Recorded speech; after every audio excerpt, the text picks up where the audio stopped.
Episode 4 of The Testament begins with Daisy reflecting on the beauty of Gilead.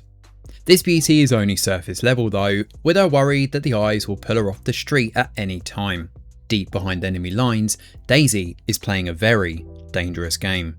With marriage season among them, the attention is drawn elsewhere for now though.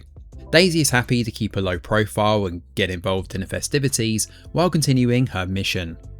However, Daisy is not alone here, as others alongside Garth are also on the inside as agents, one of which happens to be the florist, and she's getting cold feet.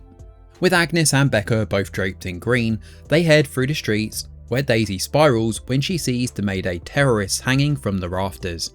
Agnes tries to reassure Daisy while unaware of the girls' backgrounds, but promising that she's safe for now.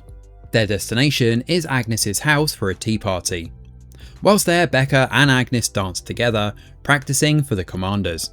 Paula is downstairs and after the dancing, reminds the girls that the aunts are on their way and they need to be ready. Penny is here too, and she brings the kids over to the bounty, which are a bunch of different baskets and offerings for Agnes and Becca. One potential bachelor is Commander Stevens, and Penny has Garth read out the letter for her. It's rather awkward, especially as Daisy is no stranger to attraction. She knows Garth is playing a dangerous game here and confronts him about it during the party. Garth explains that Gilead are retaliating for what happened with the bus, and it's got Daisy worried. Garth reassures her, pointing out that they've never had someone get this close to the girls and their entire rebellion could rest on this. The aunts soon arrive at the Mackenzie house and we see exactly why this party is such a big deal. This is the last chance for these girls to prove themselves as wife material. The aunts will use this party as a testing ground to figure out who can hack it and who crumbles under the weight of expectation. Paula Mackenzie is the alpha among the married women with the most amount of power, and of course, power in Gilead means survival, so many of the girls cling to this and try to be her bestie. Daisy is clever and knows the ins and outs of the families, including how Becca's family are lower on the pecking order compared to the others. One of the major parts of the party include the Plum girls doing their best to impress the aunts, and the wives of their skills by pouring tea. Paula decides to sabotage one of the girls called Miriam though, and trips her intentionally. As she spills tea, Daisy learns with horror that this is basically a death sentence. She could well be carted off to the colonies, or worse. While wandering through the house, Daisy comes across Commander Mackenzie. They talk about Agnes, which is pretty clever because Daisy has been paired with her.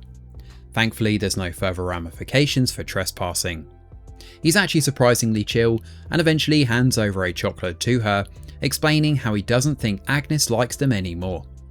The tea party continues, and next up is the Commander's Cake, a Gilead tradition.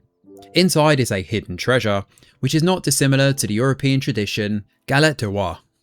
Agnes is the one who ends up with a little bride figure. Inside Gilead, the tradition leans toward that person being the first to marry in the season. Biting into the porcelain bride, Agnes chomps down and winds up chipping a tooth. Paula is pissed and knows she needs to go back to the dentist. It's here we learn that the creepy doctor that touched her up is none other than Becca's father. Agnes is brought to the dentist, where he puts her under a sedative and shuts the door. Daisy happens to be waiting in the hallway and she knows something suspicious is going on. When she gets a moment, Daisy hands over the chocolate that Commander Mackenzie gave her to Garth. When he sees a Japanese writing on the back, he explains that Japan actually has sanctions against Gilead. Daisy also warns him that Agnes is in love with him too. Nice work letting that happen, she says. Inside the dentist chair, Agnes awakens and finds Becca's father, Dr. Grove, washing his hands at the faucet. He wishes her luck at the ball and leaves her lying there, the implication of what could have happened hanging over her like a black cloud.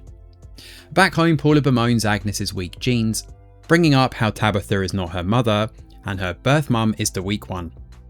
Daisy tries to bring this up with Agnes, and eventually they find common ground by talking about how her mother died as a child.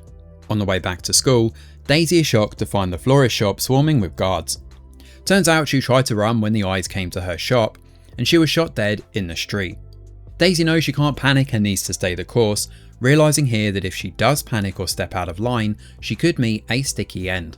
That night, things take a bad turn when Daisy tries listening to her Mayday broadcasts.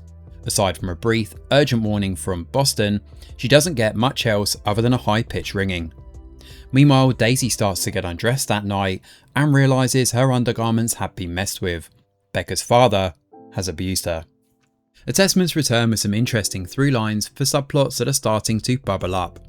It's clear that Agnes has been abused by that disgusting doctor, but it's put Agnes in a difficult spot too.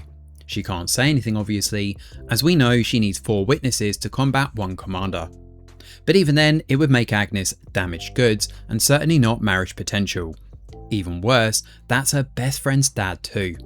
In the book, the scene is slightly different and a lot more graphic, and I'm glad the creators had the wherewithal not to go all Euphoria on us and revel in the shock factor, instead leaving it to our imaginations.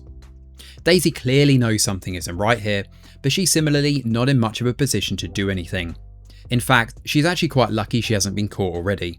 Given she's supposed to be a rebel, she's so damn loud while talking to Garth. Not just at a party early in the episode, but also in the waiting room at the dentist. We know that sound carries, especially in a quiet hallway like that, and who knows who may have heard them. Interestingly though, we also have a bit of a power play between Aunt Lydia and Vidala. It's clear Vidala wants to instigate change, hating the Pearl program and showing disdain towards some of the archaic values that Gilead has.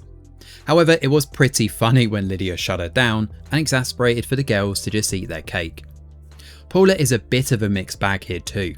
On the one hand, she clearly shows disdain towards Agnes, and her outburst could either be racially motivated, given she mentioned Agnes's frizzy hair, or simply toward a weakness of June leading Mayday out of Gilead. Paula's cunning display to trip Miriam is also her way of helping Agnes find a good husband too, eliminating the competition along the way. It's clear all the wives are equally as pressured, despite Daisy believing Paula is the most safe. Beyond all this though, the most frustrating part of everything in the Testament is Mayday itself. After all this time, and even with the government's backing, they're still super incompetent. They seem to have all these agents in place within Gilead, but not the manpower or the smarts to strike at the heart of Gilead. And resting their entire plan on one 15-year-old naive girl? Yeah, that's a tall ask. Overall though, this was a pretty decent episode, and the ending, with the radio broadcast cutting out, sets everything up beautifully for next week's chapter. Thanks for watching, and do let us know your thoughts in the comments below. Smash a like or subscribe to the channel, your support is very much appreciated. I'm Greg Wheeler, and from all of us over here at The Review Geek, we'll see you on the next video.